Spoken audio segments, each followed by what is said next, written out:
Otro de los principios a los que prestaron mucha atención fue el alcance de control, es decir, a cuánta cantidad de personas yo puedo controlar. Urwig decía que eran entre 5 y 6 personas que un superior podía coordinar y controlar. Gulick, para mí más acertado, decía que dependían de los factores. Newman planteó que para un nivel superior, es decir, para la gerencia, se podían coordinar y controlar entre 3 y 7 personas. Pero si era para un nivel inferior, se podían controlar entre 15 y 20 personas, es decir, para lo que son tareas operativas. Después hubo otros clásicos que plantearon unas fórmulas matemáticas para poder ver qué cantidad de personas yo puedo controlar. Si quieren las pueden ver en el apunte, pero créanme que no son funcionales para la administración. También revisar el apartado de pirámides, donde ellos hablan de pirámides chatas, alargadas y equilibradas, lo que sería un triángulo equilátero. Los principales factores que vamos a analizar dentro de las pirámides con los cuales los vamos a relacionar son subordinación, comunicación y control. Pensemos, una pirámide chata, cantidad de subordinados, más o menos que en una pirámide alargada. Obviamente mayor cantidad de subordinados. ¿Por qué? Porque es mayor el número de la base. La comunicación, ¿cómo va a ser? ¿Más fluida, más rápida o más lenta? En una pirámide alargada, la comunicación entre los operarios va a ser más rápida. El control, ¿cómo va a ser? Y el control va a ser menor, porque si tenemos una pirámide de operarios de 200, por así decirlo, no muy larga, una pirámide así, significa que lo va a controlar menos cantidad de personas, entonces el control va a ser menor. Ahora, al opuesto, una pirámide alargada, ¿cómo va a ser la cantidad de subordinados? Y va a ser menor, dijimos, ¿no? Porque a lo abajo va a haber 7, 8 en relación a una alargada que puede haber 20, 30. Bien, pero ¿cómo va a ser la comunicación? O sea, voy a tener una menor cantidad de subordinados, la comunicación va a ser más lenta. ¿Por qué? Porque hay menos cantidad, o sea, al ser alargada los subordinados están desde arriba hasta el último, va a haber una comunicación más lenta que si es alargada. ¿Y cómo va a ser el control? ¿Qué les parece? Obviamente el control va a ser mayor, porque voy a tener un capataz para más cantidad de subordinados. Entonces la pirámide va a estar mucho más controlada. Otras herramientas básicas que tenían en cuenta los neoclásicos para estructurar la organización son los organigramas y también los manuales de procedimientos. ¿Qué son los organigramas? Son esquemas gráficos que nos indican la relación entre las distintas funciones entre sí con respecto a los distintos niveles. Los organigramas, busquen, pongan en Google organigrama y van a ver cuadraditos, relaciones, otros cuadraditos y cómo se van relacionando las funciones con respecto a los niveles jerárquicos dentro de la organización.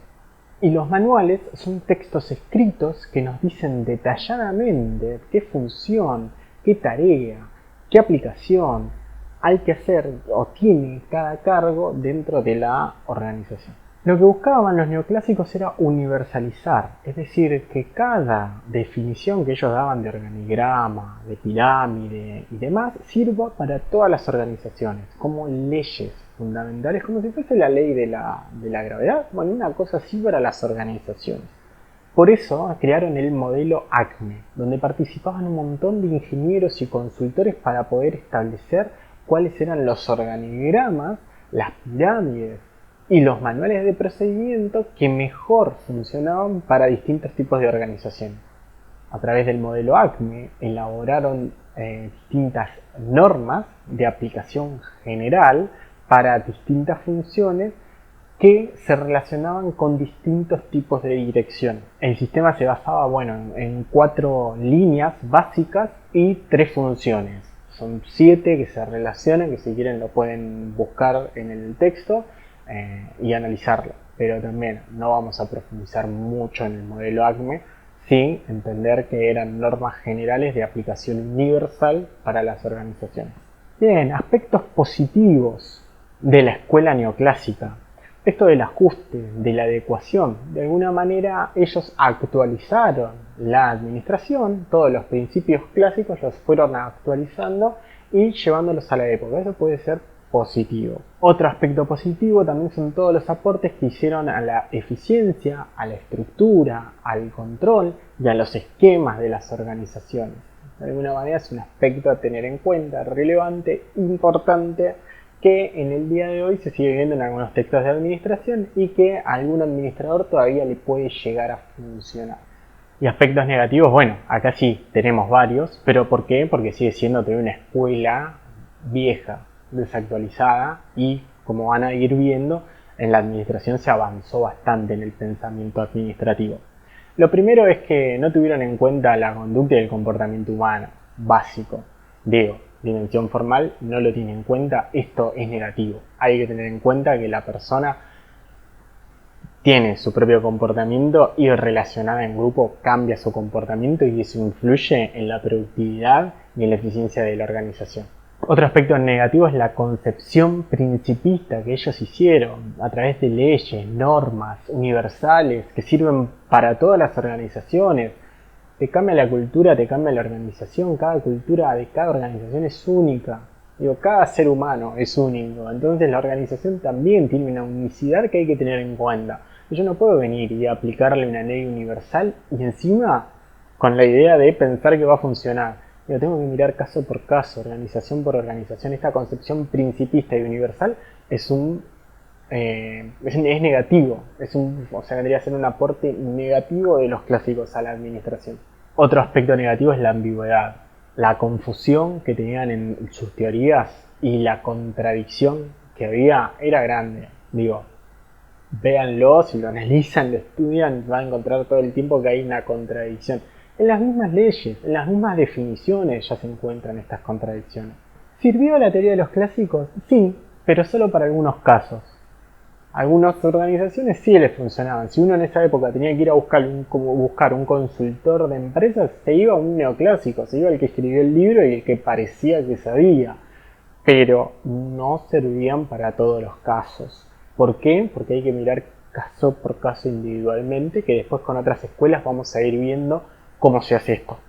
Otros aportes negativos es el excesivo formalismo, que ellos tenían una formalidad ya desmesurada, que no aportaba nada positivo, y también esta visión mecanicista. De alguna manera todavía seguían con la idea de que el hombre era motivado por dinero. Y como ya vimos a través de la Escuela de Relaciones Humanas en la anterior clase, que pueden ir a ver el video, no es así. Digo, a través de la ciencia también se demostró que la motivación del hombre no es solo económica. Después, cuando veamos la escuela de psicología, vamos a ver los distintos tipos de motivación que tiene el hombre a través de la pirámide de Maslow y escuelas, o sea, hay teorías psicológicas que aportan a este punto. Y el último, para cerrar, es la falta de dinamismo y la falta de relatividad. Dinamismo entendido como cambio. O sea, vamos a ver que en el día de hoy todo cambia la organización constantemente. Esto no fue para nada tenido en cuenta por los neoclásicos, también por la época en la que vivieron, 1950, no es la época de hoy, el dinamismo era mucho menor sin duda. Y la relatividad también es para tenerla en cuenta. Digo, ellos partían de una objetividad en la cual veían algo y generalizaban y decían, no, la verdad es esta. Y tenían creencias demasiado arraigadas a la concepción clásica, a lo que vio Fayol, a lo que vio Taylor, y esa era su visión del mundo. Entonces le faltaba un poco de flexibilidad para pensar que las cosas podían ser de otra manera. Y si vos pensás y partís de la base de puede ser de otra manera, quizás le das posibilidad de que también la escuela neoclásica esté dentro de tu forma de pensar. Entonces, digo, hasta acá, de lo que vamos viviendo en las escuelas, no nos vayamos por decir, no, los clásicos tenían razón, los neoclásicos tenían razón, la escuela de relaciones humanas, Elton Mayo tenía razón. No, todos tienen razón y ninguno tiene razón.